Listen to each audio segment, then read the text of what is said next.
매일 아침 책 읽기로 하루를 시작하는 행복 습관, 미라클 독서입니다.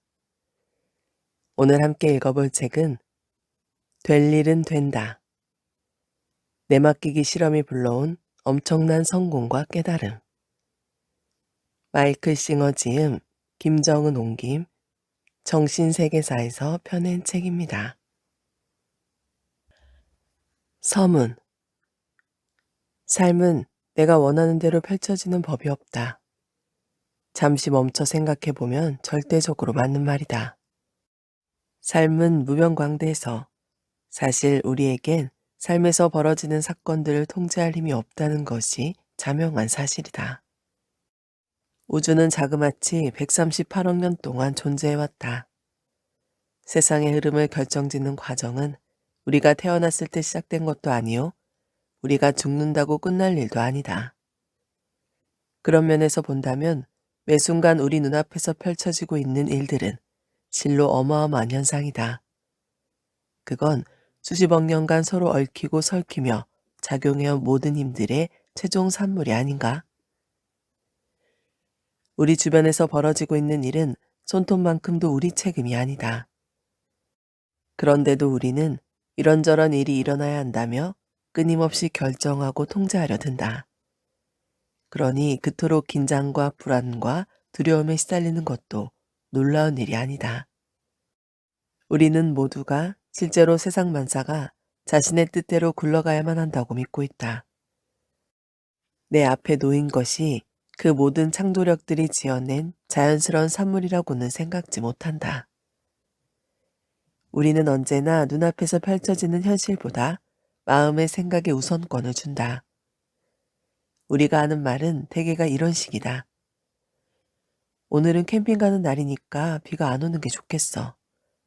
돈이 정말 필요하니 월급을 올려받아야겠어.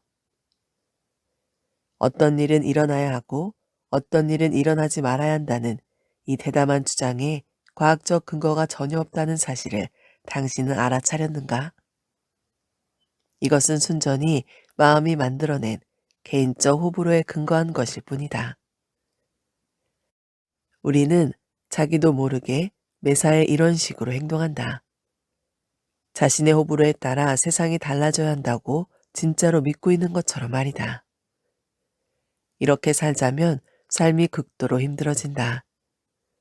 우리가 늘 삶과 맞씨름을 벌이고 있는 듯한 기분을 벗어나지 못하는 이유는 이 때문이다. 하지만 벌어지는 사건들 앞에서 우리가 전혀 힘이 없지 않다는 것 또한 사실이다. 우리에게는 의지력이라는 선물이 있다. 내면 깊은 곳에서 우리는 무엇이 이러저러했으면 좋겠다고 결론을 내리고 그 기대에 발맞춰서 바깥 세상을 바꾸기 위해 마음과 가슴과 육신의 힘을 동원한다. 하지만 그렇게 되면 우리는 내 의지대로 가는 길과 나의 개입이 없었다면 자연스럽게 벌어졌을 일 사이에서 끊임없이 전쟁을 치르게 된다. 개인의 의지 대 자연스럽게 펼쳐지는 현실 간의 이 싸움은 결국 우리의 삶을 좀먹는다. 전쟁에서 이기면 행복하고 느긋해지는 반면 지면 마음이 불편하고 스트레스를 받는다. 대개는 상황이 자기 뜻대로 맞아떨어질 때만 기분이 좋기 때문에 우리는 삶의 모든 것을 통제하고자 부단히 몸부림친다. 내가 하고 싶은 말은 이것이다. 꼭 그렇게 살아야 할까? 내버려둬도 삶은 꽤 잘 굴러간다는 증거가 이미 차고 넘친다. 행성은 궤도를 벗어나지 않고 자그마한 씨앗은 절로 거대한 나무로 화해가고 비는 주기적으로 내려서 수백만 년 동안 지구의 모든 숲에 물을 대주었고 한 톨의 수정란은 아름다운 아기를 키워낸다. 이 중에 인간이 의지의 힘을 의식적으로 발휘해서 해낸 일은 아무것도 없다. 이 모든 경이로운 사건들을 포함해 지금도 헤아릴 수 없이 많은 일들이 수백만 년간 존재해왔던 우주의 힘에 의해 현실로 일어나고 있다. 바로 이런 거대한 힘 앞에서 우리는 날마다 의식적으로 자신의 의지를 휘두르려 덤벼든다. 자연스럽게 펼쳐지는 생명의 작용이 온 우주를 창조하고 보살펴주고 있을진데 내가 힘을 쓰지 않으면 좋은 일이라곤 하나도 생기지 않을 것으로 여기는 것은 과연 합리적인 생각일까?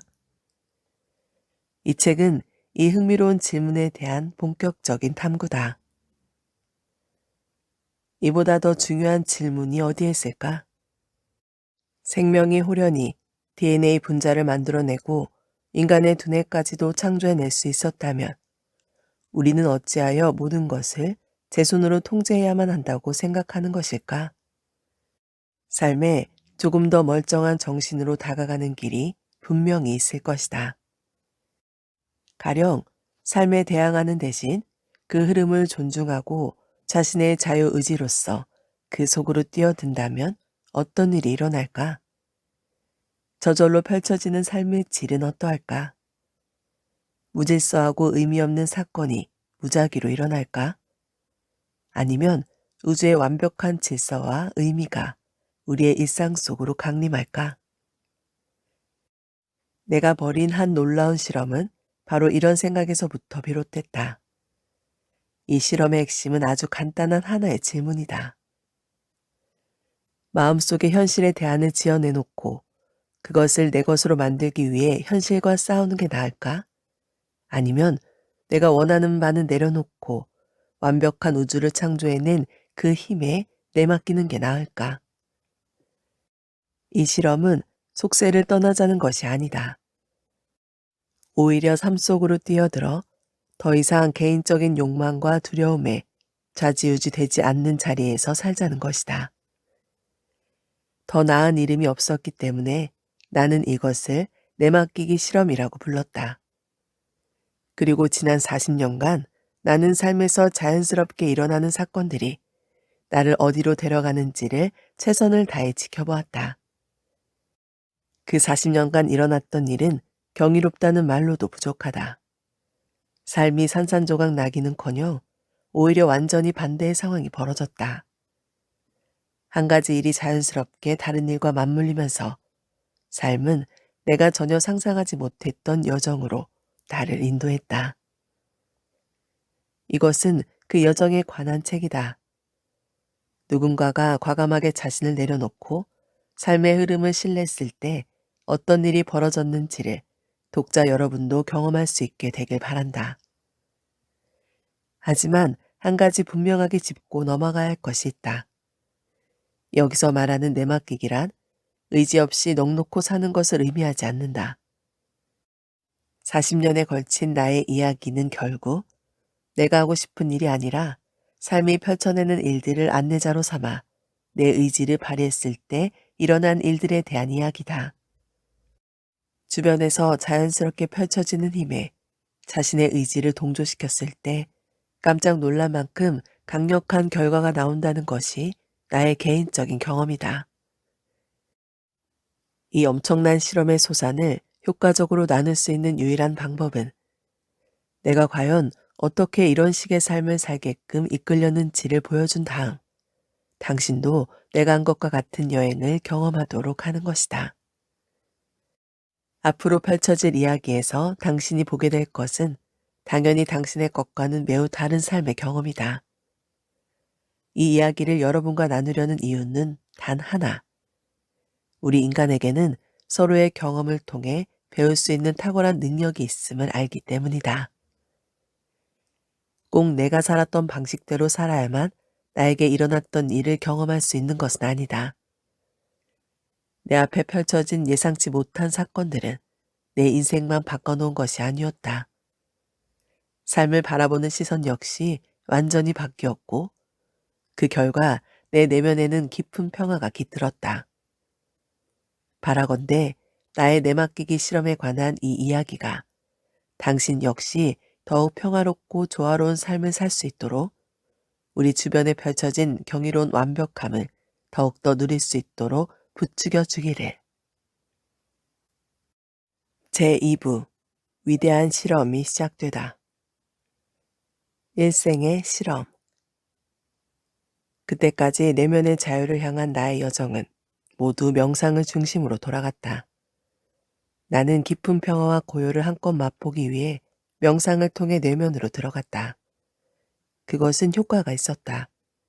어느 정도까지는 말이다. 나는 몇 시간이고 앉아서 에너지의 아름다운 흐름이 나를 위로 끌어올리는 것을 경험할 수 있었다. 하지만 내가 그토록 가고 싶어 하는 곳에 도달하기에는 아직 뚫지 못한 벽이 있었다. 게다가 자리에서 일어나 움직이기 시작하면 마음은 언제나 제자리로 되돌아왔다. 나는 도움이 필요했고 그것은 어느 날 벼락 같은 깨달음을 통해 왔다. 어쩌면 내가 잘못된 방식으로 접근해가고 있는 것일 수 있다는데 생각이 미친 것이다. 끊임없이 마음을 조용히 잠재움으로써 나를 해방시키려고 할 것이 아니라 마음이 그렇게 소란스러운 이유를 먼저 물어봐야 하는 것 아닐까? 마음을 그렇게 제잘거리게 만드는 원인은 무엇일까? 만일 그 동기를 제거할 수 있다면 싸움은 끝날 터였다. 이 깨달음 덕에 나의 수행은 완전히 새롭고 흥미로운 차원으로 접어들었다. 내면을 잘 살펴보니 제일 먼저 눈에 띄는 것이 하나 있었다. 바로 마음의 활동 대부분이 나의 호불호를 중심으로 돌아간다는 점이었다. 마음은 좋아하거나 싫어하는 것을 발견하면 그것에 대해 왁자지껄 떠들기 시작했다. 마음의 이 호우야말로 어떻게 하면 삶의 모든 것을 통제할 수 있을지에 대한 주절거림을 끊임없이 일으키는 주범이었다. 그 모든 것으로부터 해방되겠다는 대담한 시도의 일환으로서 나는 개인적인 호불호를 둘러싼 마음의 수다에는 완전히 귀를 닫겠노라고 결심했다. 대신 삶이 자연스러운 흐름을 통해 내게 가져다 주는 것을 그대로 수용하는 데에만 의지를 발휘하리라고 마음먹었다.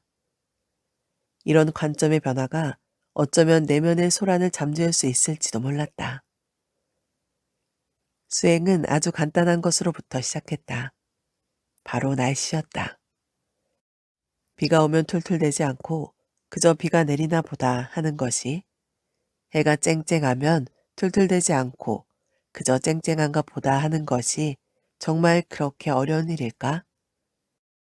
마음이 그럴 수 없다는 사실만은 확실했다. 왜 하필 오늘 비가 내리는 거지? 비는 꼭 내가 내리지 말았으면 할 때 내리더군. 다른 날 다 놔두고 왜 하필 이날이야? 이건 불공평해. 나는 이 모든 무의미한 소음을 다음 말로 대체했다. 참 아름답구나. 비가 내리네. 이런 수용 연습은 효과가 매우 강력하여 확실히 마음을 조용해지게 만드는 데 일조했다. 그래서 나는 좀 더 밀고 나가 더 많은 것을 대상으로 수용 연습을 해보기로 했다. 이제부터 삶이 특정한 방향으로 펼쳐지는 것에 대해 내가 저항하고 있다면, 그리고 그 유일한 이유가 나 자신의 호불호라면 나는 그 호불호를 내려놓고 삶의 주도권을 넘기겠노라고 결심했던 것이 생생히 기억난다. 분명히 이것은 내게 미지의 영역이었다. 나는 과연 어떻게 될 것인가? 좋고 싫은 마음을 따라가지 않는다면 내게 과연 무슨 일이 일어날 것인가? 이 의문은 나를 겁먹게 하지 않았다. 오히려 나를 강력하게 사로잡았다. 나는 삶의 주도권을 잡고 싶은 게 아니었다. 나의 자아 저 너머로 자유롭게 솟아오르고 싶었다.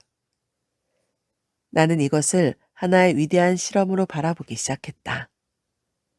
내면의 저항을 그저 내려놓고 삶의 흐름에 나를 맡긴다면 어떤 일이 일어날까? 실험 규칙은 매우 단순했다. 삶이 내 앞에 가져다주는 사건들을 나를 내 자아 너머로 데려가기 위해 온 손님들처럼 대할 것. 혹여 내 개인적 자아가 불평불만을 늘어놓는다면 나는 그 상황을 기회 삼아 자아를 내려놓고 삶이 주는 것에 내맡기기로 했다. 이것이 바로 내가 내맡기기 실험이라고 부르게 된 연습의 시작이었다. 나는 이 실험이 나를 어디로 인도하는지를 똑똑히 지켜볼 준비가 되어 있었다. 미친 사람이 아니고서야 누가 이런 결심을 하겠냐고 생각할 수도 있으리라. 하지만 사실 나는 삶의 모든 것을 내맡겼을 때 얼마나 놀라운 일이 벌어질 수 있는지를 이미 어느 정도 경험한 상태였다. 나를 내려놓고 별것 아닌 것 같은 사소한 사건들을 따라갔을 뿐인데 우연히 멕시코의 한 언덕에 도착했고 그곳에서 멕시코 마을 사람들과 그토록 아름다운 만남을 가졌었다. 또 미국으로 돌아와서는 내 아름다운 땅으로 인도되었고 거기서 집이 세워지는 과정을 두 눈으로 똑똑히 목격했다. 작은 오두막을 짓고 싶었을 뿐인데 예상치 못할 정도로 풍요로운 경험을 하지 않았는가? 확실히 이 모든 일은 내가 한 것이 아니었다. 그것이 내게 일어났다. 실제로 내가 맨 처음에 마음의 저항을 내려놓지 않았더라면 그 뒤에 모든 일은 일어나지 않았을 것이다. 나는 거의 평생을 나한테 좋은 것은 내가 제일 잘할지 라는 마음으로 살아왔지만 이제는 삶 자체가 그걸 나보다 훨씬 잘하는 것처럼 보였다. 이제 나는 모든 일은 아무렇게나 일어나는 것이 아니다 라는 전제를 막판까지 실험해 볼 참이었다. 나는 과감히 뛰어들어 삶의 흐름에 몸을 맡길 준비가 되었다. 삶이 앞장선다. 삶의 흐름에 내맡긴다는 것이 대담한 행보처럼 보일 수 있겠지만 사실 나는 삶의 어려움에 그렇게 많이 노출되어 있는 사람이 아니었다. 대부분의 시간을 고요하기 그지없는 내 땅에서 보내고 있었으니까 말이다. 하지만 단 한 가지 예외가 있었다. 자격 시험을 치르고 논문을 제출하기 전까지 난 공식적으로 대학원 소속이었다. 즉, 나는 아직 대학원 장학생 신분이었기 때문에 장학금에 대한 대가로 미시경제학이나 거시경제학 수업을 학기당 하나는 맡아서 가르쳐야 했다. 수업은 일주일에 3번씩 보통 1시간 정도 진행되었다. 오전과 정오 요가를 마치고 시내로 달려와 수업을 한 뒤 바로 집으로 되돌아가는 것이 내 패턴이었다. 그 당시 나는 같이 지내기에 편한 사람은 아니었을 것이다. 오히려 사회성 제로인 사람이었다. 수업 후 질문하는 학생이 없으면 어떻게든 사람들과의 대화에 엮이지 않으려고 안간힘을 썼다. 옷차림도 청바지에 긴 소매 데님 셔츠로 언제나 한결같았다. 머리는 올백으로 넘긴 꽁지머리였고 신발은 샌들 아니면 아예 맨발이었다. 철학가였다면 그 모양새가 그다지 극단적으로 보이지 않았을 수도 있다. 하지만 나는 보수적인 남부 지역의 경영학과에서 기초 과목을 담당하는 교수였다. 과에서 나를 용인한 것은 그저 내가 아주 유명한 선생이었고 내가 가르친 학생들이 과 시험에서 매우 좋은 성적을 거두었다는 사실 때문이었다. 내가 얼마나 상식에서 벗어난 교수였는지를 보여주는 일화가 생각난다. 당시 나의 목표는 차를 몰고 시내로 가서 강의를 하고 다시 집으로 돌아오는 일정 내내 마음을 고요한 상태로 유지하는 것이었다. 이 도전 과제를 제대로 수행하자면 하루에도 여러 번 명상 상태를 유지하는 연습을 해야 했다. 그래서 집을 나서기 전에는 들판에서 요가를 하고 수업에 들어가기 전에는 차 안에서 호흡 연습을 했다. 강의 시작 전에 학생들 앞에 선 채로 잠시 마음을 가라앉히기도 했다. 그러던 어느 날 나는 을에 그랬듯이 차를 몰고 학교로 가서 호흡 연습을 몇 번 한 뒤 학생들로 빼곡한 대강의실로 들어갔다. 그런데 무슨 연유인지 내가 들어가자 학생들이 휘파람을 불며 야유를 보내기 시작했다. 잠시 어리둥절했던 끝에 나는 내가 요가를 마친 뒤 바지만 입고 셔츠 입은 것을 깜빡했다는 사실을 깨닫게 되었다. 맨발에 반 벌거벗은 상태로 학생들 앞에 서 있었던 것이다. 하지만 당황하지는 않았다. 학생들에게 오늘 수업을 휴강하고 싶은지 아니면 계속 진행하고 싶은지를 물어봤을 뿐이다. 학생들은 만장일치로 계속하자고 말했고 나는 내 옷차림에 대한 생각 없이 아니 내가 옷을 입지 않았다는 생각 없이 거시경제학 수업을 진행했다.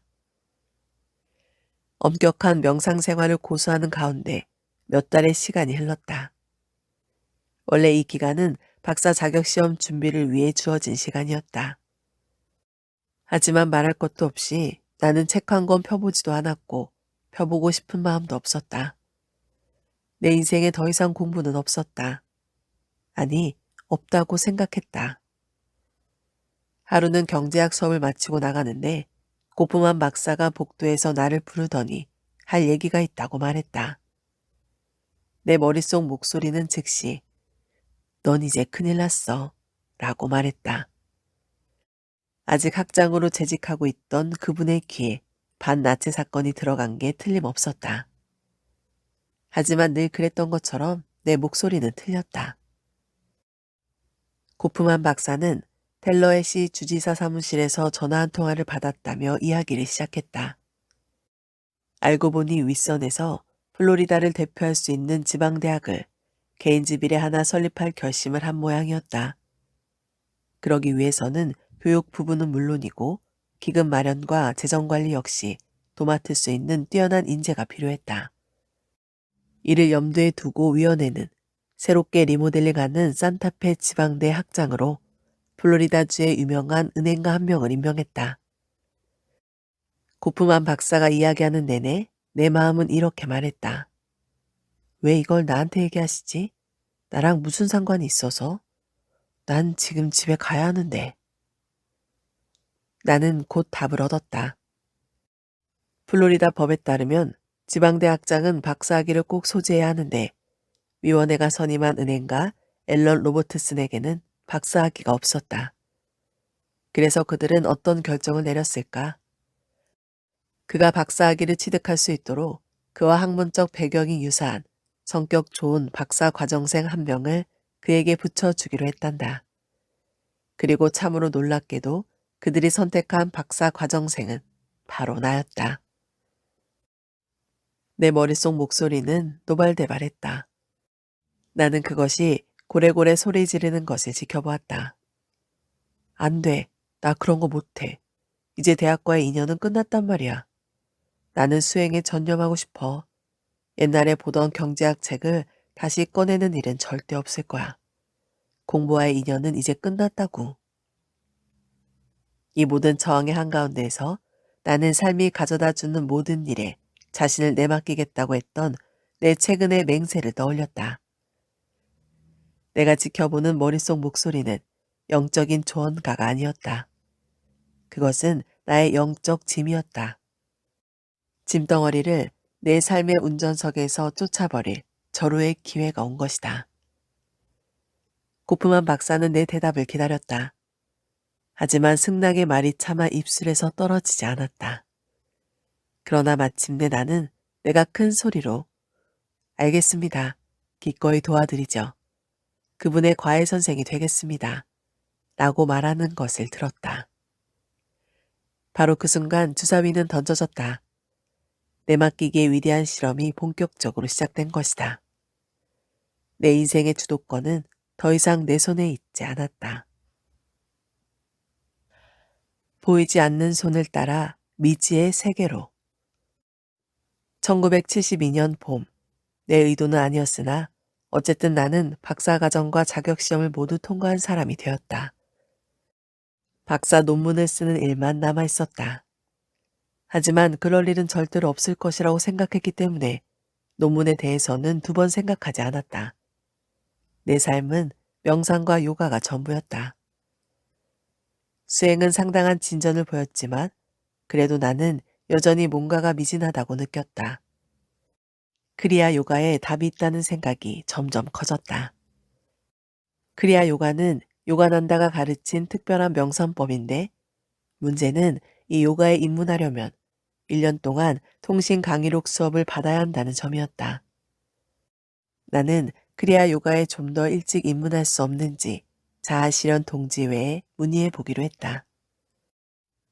당시엔 내게 오는 우편물이 거의 없었다. 그래서 몇 주 후에 두 통의 편지를 같은 날 받고는 적잖이 놀랐다. 하나는 자아실현 동지회에서 온 것이었고 다른 하나는 한 번도 들어본 적 없는 단체에서 온 것이었다. 동지회의 답변을 빨리 알고 싶었기 때문에 나는 첫 번째 편지를 먼저 열었다. 심장이 쿵 하고 떨어졌다. 그리야 요가를 배우려면 6개월은 더 기다려야 한다는 소식이었다. 내 반응을 내려놓는 일 말고는 할 수 있는 일이 많지 않았다. 나는 심호흡을 크게 한 뒤 두 번째 편지를 뜯었다. 내용을 본 순간 내 모든 실망은 허공으로 사라졌다. 봉투 안에는 크고 진한 글씨로 다음과 같이 적힌 전단지가 한 장 들어있었다. 올여름 파라마한사 요가난다의 직계 제자로부터 크리아 요가를 배우세요. 나는 다시 한번 멍해졌다. 나는 이 사람들을 전혀 몰랐다. 캘리포니아에 적을 둔 요가 커뮤니티인 것 같았는데 그들이 나를 알았거나 내 주소를 알았을 가능성은 전혀 없었다. 나는 플로리다의 숲속에 사는 운둔자 아니었던가?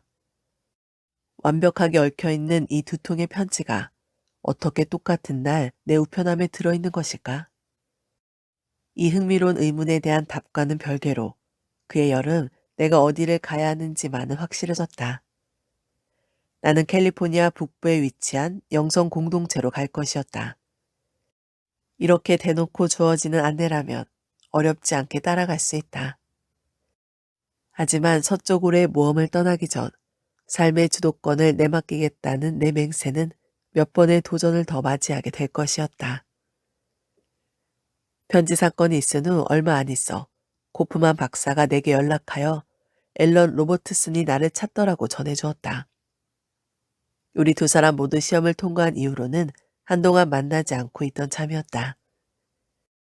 나는 그에게 연락하여 산타페 지방대학의 새 캠퍼스가 완공되었다는 소식을 들었다. 그는 개교 후 수업을 진행할 교수진을 뽑고 있는데 파트타임이라도 좋으니 내가 수업을 맡아주었으면 좋겠다고 얘기했다. 나는 입을 다물고 조용히 있었다. 나는 산타페 지방대건 어느 기관에서건 학생을 가르칠 마음은 눈꼽만큼도 없었다. 내 유일한 관심은 내면에 있는 그 아름다운 장소로 녹아들 때까지 영적 수행만을 계속 늘려가는 것뿐이었다. 앨런에게 이런 내 심정을 말하려고 했지만 그는 당최 들으려 하지 않았다. 마침내 그는 이렇게 말했다. 이건 부탁이 아닐세. 자네에게 통보하는 거야. 나는 바짝 마른 입술로 내 가슴이 정말로 하기 싫어하는 말을 읊조렸다. 알겠습니다. 그 학교에서 파트타임으로 학생들을 가르치겠습니다. 제가 무슨 일을 해야 하죠? 내맡김. 이 얼마나 강렬한 단어인가? 그것은 약하고 겁쟁이 같은 생각을 불러일으킬 때도 많다. 나의 경우 보이지 않는 손을 따라 미지의 세계로 들어갈 만큼 용감해지기 위해서는 그야말로 내가 갖고 있는 모든 힘을 다 쥐어짜내야 했다. 그리고 나는 그렇게 했다. 내맡겼다고 해서 내가 어디로 가고 있는지를 명료하게 알게 된 것은 아니다. 나는 삶이 나를 어디로 인도하고 있는지를 전혀 알지 못했다. 하지만 내맡긴 덕분에 한 가지 영역에서만큼은 아주 명료해졌으니 이제 내 삶을 이끄는 것은 내 개인적인 호불호가 아니라는 사실이었다. 좋고 싫은 마음이 내게 미치는 강력한 힘을 내려놓음으로써 나는 그것보다 더 강력한 힘, 바로 삶 자체에다 내 삶을 내맡겼다. 이 성장 단계에서 나는 내맡기기 수행이 실제로는 확연히 구별되는 두 단계로 이루어진다는 사실을 알 수 있었다. 첫째, 가슴과 머리에서 형성되는 호불호 반응을 내려놓는다. 둘째, 그렇게 얻어진 명료한 시선으로 내 앞에 펼쳐지고 있는 상황을 바라봄으로써 지금 삶이 내게 무엇을 요청하는지를 본다.